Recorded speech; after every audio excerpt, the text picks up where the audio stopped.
정말 누가 봐도 한 분야에서 큰 업적을 이루고 잘 나가고 유명하고 부자라서 너무너무 부러워하고 있었는데 나중에 그 사람이 우울증을 겪고 있었다고 고백을 한다든가 자신의 인생은 불행했었고 한 번도 행복한 적이 없었다면서 정신과에 오랫동안 다니고 있다고 말하고 심지어 목숨까지 스스로 끊는 경우, 그러니까 저희 같은 평범한 일반인들은 그런 모습을 보면서 굉장히 이해가 안 가면서도 이런 생각도 들지 않나요? 에? 그 사람이 왜? 그 사람이 뭐가 아쉬워서? 아니 저렇게 모든 걸 가진 사람이 저렇게 인생을 불행해 한다고? 근데 생각보다 이런 일들은 굉장히 자주 있습니다. 저 또한 그런 경우를 많이 봤어요. 정말 남부럽지 않은 부모님의 재력을 통해서 결혼해서 큰 집에 살고 있고 사업도 잘 돼서 돈도 잘 벌던 동창이 나중에 알고 보니까 우울증 약을 복용을 10년째 하고 있다고 하고, 이건 제가 그동안 유튜브 채널에서 정말 자주 했던 이야기인데 제 친구 중에 명문대 나와서 대기업 입사해서 동창들 사이에서 가장 빨리 결혼하고 가장 빨리 승진하고 가장 빨리 서울에 집도 사서 모든 동창들이 다 부러워하던 친구가 있었는데 저에게 손목 자국을 보여주면서 자살을 기도한 적이 있었다고 하고, 뉴스에서 그런 유명 인사들의 이야기를 듣거나 방금 이야기했던 누가 봐도 부족함이 없는 내 주변 사람들의 그런 이야기를 볼 때마다 진짜 솔직하게 말해서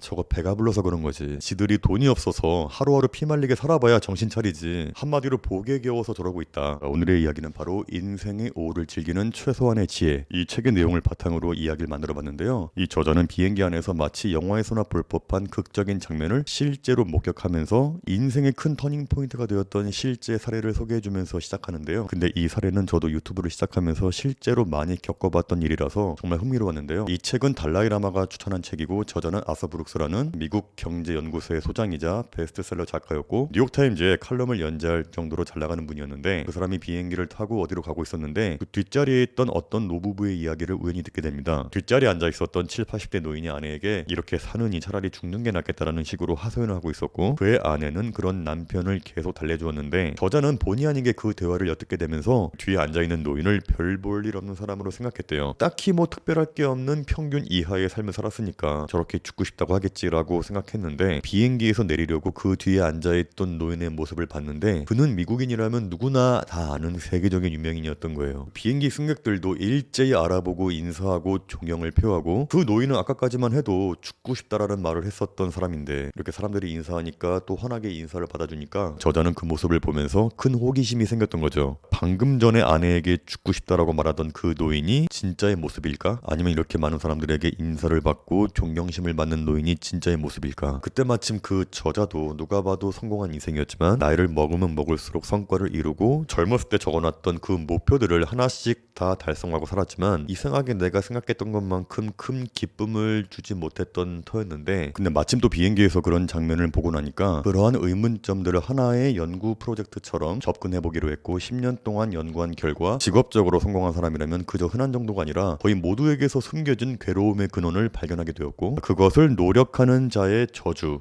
이런 말을 만들었습니다. 그리고 그 노력하는 자의 저주에서 벗어나는 방법에 대한 10년간의 연구 결과를 책으로 낸 게 바로 이 책 인생의 오후를 즐기는 최소한의 지혜입니다. 제가 이 책을 한 번에 쭉 봤는데 제가 올해 나이가 45이에요. 제 인생을 90이라고 했을 때 딱 절반에 도착한 그런 지점인데 항상 꼬리에 꼬리를 물면서 좀 괴로울 때가 있었어요. 그래서 불면증도 생기고 고민도 많아지고, 또 저는 아이 둘을 키우고 있잖아요. 그래서 요즘 불안한 거야. 애 둘을 키우려면은 지금보다 돈을 더 벌어야 하고 더 일을 열심히 해야 하고, 근데 나이가 이제 45이니까 예전처럼의 총명함은 이제 없는 것 같고, 예전이라면은 당연히 떠올러야 할 단어가 안 떠오를 때가 많고, 나중에 50 넘어서 60 넘어서는 어떻게 돈을 벌어야 되나. 근데 요즘에 아이러니하게도 지금의 저는 제 인생에서 전성기예요. 뭐 유튜브도 잘 되고 하고 있는 일도 잘 되고 와이프도 역시 잘 되고 있고 너무나 예쁜 아이들이 너무나 예쁘게 건강하게 잘 자라고 있고, 나의 40대가 되었을 때 목표는 월 400을 버는 거였어. 400. 왜냐면 그때는 월 200 버는 것도 힘드니까. 그러니까 월 400이라고 하면은 그렇게 잘 버는 것도 아니지만 그렇다고 해서 부끄럽게 버는 것도 아닌 딱 적당한 수입이라서 그 정도만 벌면은 행복하겠다라고 생각했단 말이에요. 지금은 제가 20대 때 이상했던 나의 40대의 모습보다는 훨씬 괜찮게 살고 있지만 항상 이상하게 공허하고 부족한 느낌이 드는 거죠. 계속. 자, 유튜브 지금 제 채널의 감독님들 숫자는 37만을 앞두고 있어요. 유튜브를 막 시작하시는 분들은 이 숫자를 보면 와 좋겠습니다, 부럽습니다 라고 해요. 그런데 막상 저는 이 숫자가 별로 그렇게 대단하지가 않아요. 전 유튜브를 하고 나서 제일 기뻤을 때가 10,000명 되었을 때, 그때가 제일 기분이 좋았고, 그 다음으로 기뻤던 건 10만 되면서 실버 버튼이 집에 왔을 때. 근데 재밌는 게 뭔지 아세요? 실버 버튼을 받았을 때의 기쁨보다 10,000명 되었을 때가 훨씬 더 기쁘고 짜릿했었어요. 왜 그럴까 했더니 제가 10만 유튜버가 되고 나니까 유튜브에 10만 유튜버가 세고 셌어.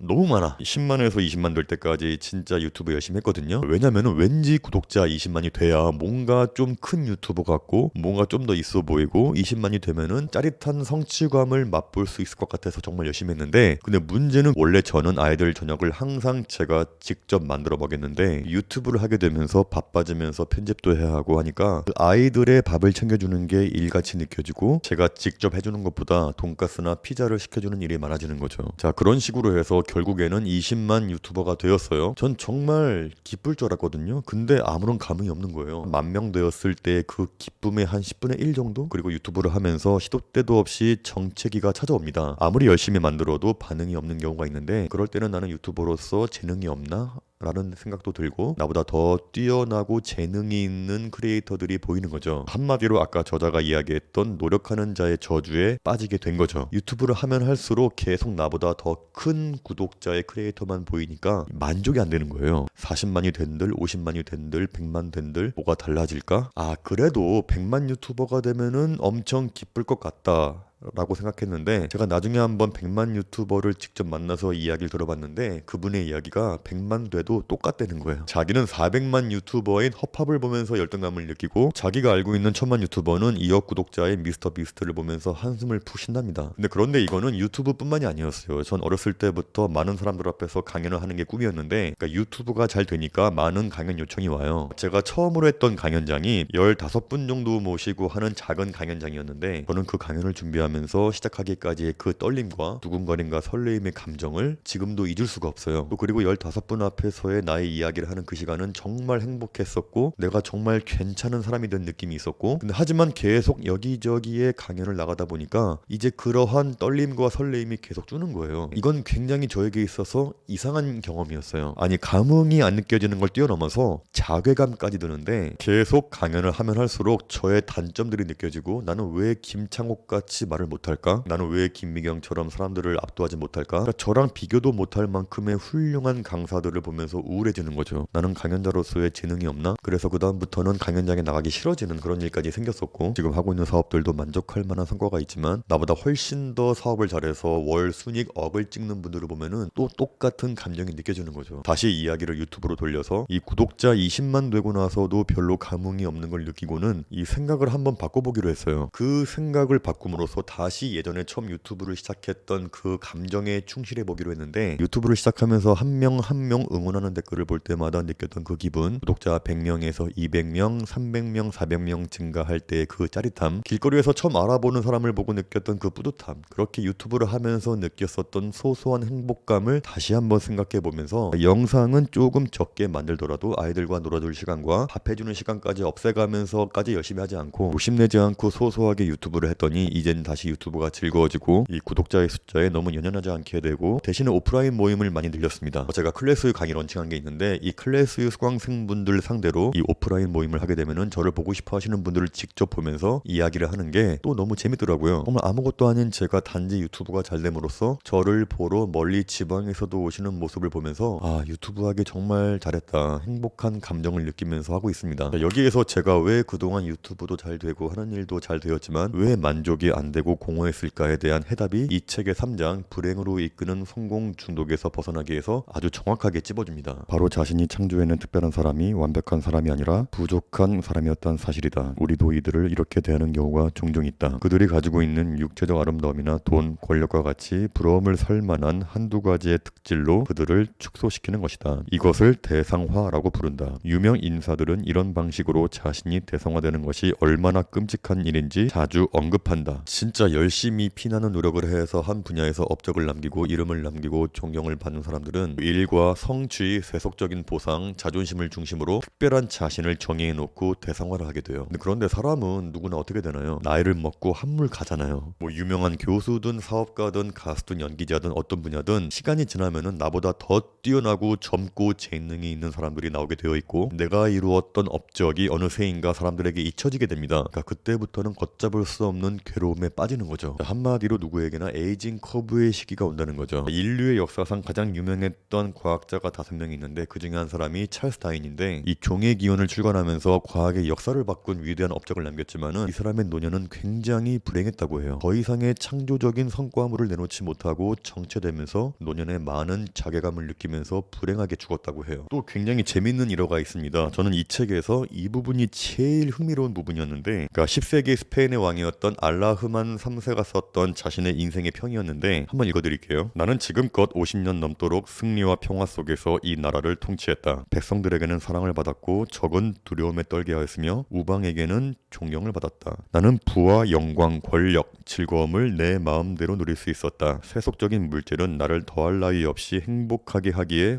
부족함이 없었다. 자, 여기까지만 보면 완벽한 인생인데 마지막 줄이 핵심이에요. 나는 내가 온전하게 순수하게 진심으로 행복했던 날을 열심히 세어보았다. 모두 세어보니 14일이었다. 여러분들 이 부분에서 뭔가 좀 느껴지지 않나요? 이 책의 저자는 수억 달러의 재산을 소유하고 있으면서도 스스로 실패자라고 느끼는 많은 사람을 알고 있다고 했는데 그 이유는 옆에 억만장자의 친구들이 있어서라고 했고, 이 헐리우드에는 자신보다 다른 배우가 더 유명하고 더 잘 나간다는 이유로 우울증을 겪는 유명한 배우들이 많다고 합니다. 저 또한 유튜브를 하면서 다양한 많은 분야의 분들을 만나게 되었는데 그 중에는 판사, 의사분도 계셨는데 신기했던 게 저 같은 일반인들이 보기에는 정말 대단하고 멋진 분들인데도 막상 대화를 해보면요, 자신들은 특별하지 않다고 이야기를 하세요. 항상 나 말고도 잘 나가는 의사 세고 셌다, 나보다 잘 나가는 법조인들 세고 셌다, 타인의 부러움을 사서 느끼는 한순간의 기쁨은 다음 순간에 다른 이들보다 작게 가져서 느끼는 불행에 의해서 잠식된단 말이 있죠. 이 책에는 그러한 끝없는 인간의 공허함, 그리고 채워지지 않는 만족에 대해서 어떻게 하면은 그러한 쾌락의 쳇바퀴에서 벗어날 수 있는지 자세히 말해주고 있는데요. 자, 우리가 가진 욕구를 보여줌과 동시에 지속적인 만족을 얻을 수 없는 이유를 설명해주는 3가지의 공식은, 작은 원하는 것을 지속적으로 가지는 것, 성공은 다른 이들보다 더 많은 것을 지속적으로 가지는 것, 실패는 더 적게 가지는 것. 우리가 어떤 일을 하든 무조건 쇠퇴기가 오게 되어 있는데 그럴 때 그렇게 고통스러운 이유는 만족감을 얻지 못하는 공허함 때문이거든요. 무언가에 만족할 수 있을 만큼의 충분히 성취하기를 간절히 원할수록 우리는 오히려 뒷걸음치고 있는 자신을 보게 되는데, 사실 알고 보면은 천천히 러닝머신 위에서 떠밀려 나가는 겁니다. 따라서 우리는 만족이란 원하는 것을 지속적으로 가지는 게 아니라, 만족은 여러분이 가지고 있는 것을 여러분이 원하는 걸로 나누는 값으로 생각해야 한다는 거죠. 이 공식은 석가모니가 오랫동안 수행하면서 깨달은 것과 토마스 아퀴나스 같은 위대한 사상가가 깨달은 것, 그리고 현대 사회 과학의 지혜를 한데 모은 공식과 일치합니다. 이 만족의 등식에서 분모인 원하는 것을 고려하지 않았기 때문에 이 원하는 것이 뭔지 모른 채 계속 소유물만 늘리면요, 높은 데로 올라가면 갈수록 만족감은 점점 줄게 되는 거죠. 왜냐면 사람은 누구나 원하는 것은요, 가지고 있는 것을 능가하니까. 30평 아파트에 살고 있으면 50평에 살고 싶고, 따라서 아무리 올라가도 만족도는 떨어지는 거죠. 이 책에서는 저같이 인생의 전환기를 맞이한 분들이 보면은 정말 도움이 될 만한 보석 같은 이야기들이 가득합니다. 에이징 커브의 시기가 왔을 때 어떻게 극복을 해야 하는지, 나이가 들면서 쇠퇴하는 시기가 왔을 때 어떻게 보내야 하는지, 어떻게 살아야 진정한 행복인 인생을 살 수 있는지, 그리고 죽음이란 무엇이고 어떻게 받아들여야 하고 어떻게 하면은 건강한 인간관계를 맺어야 할지, 이렇게 뜬구름 잡는 이야기가 아니라 과학적인 이야기와 그동안 인류의 위대한 사상가들의 가르침을 일치시켜서 정말 이해하기 쉽게 알려줍니다. 보통은 책을 읽자마자 인생이 바뀌기 힘든데 전 확실히 이 책을 읽고 나기 전과 지금 후의 모습은 분명히 생각이 많이 달라졌어요. 최근에 불면증에 걸릴 정도로 나를 괴롭혔던 많은 의문들이 해소되었고, 앞으로 어떻게 인생을 살아가야 할지 갈피가 잡힌 것 같아서 정말 많은 분들에게 추천드리고 싶습니다.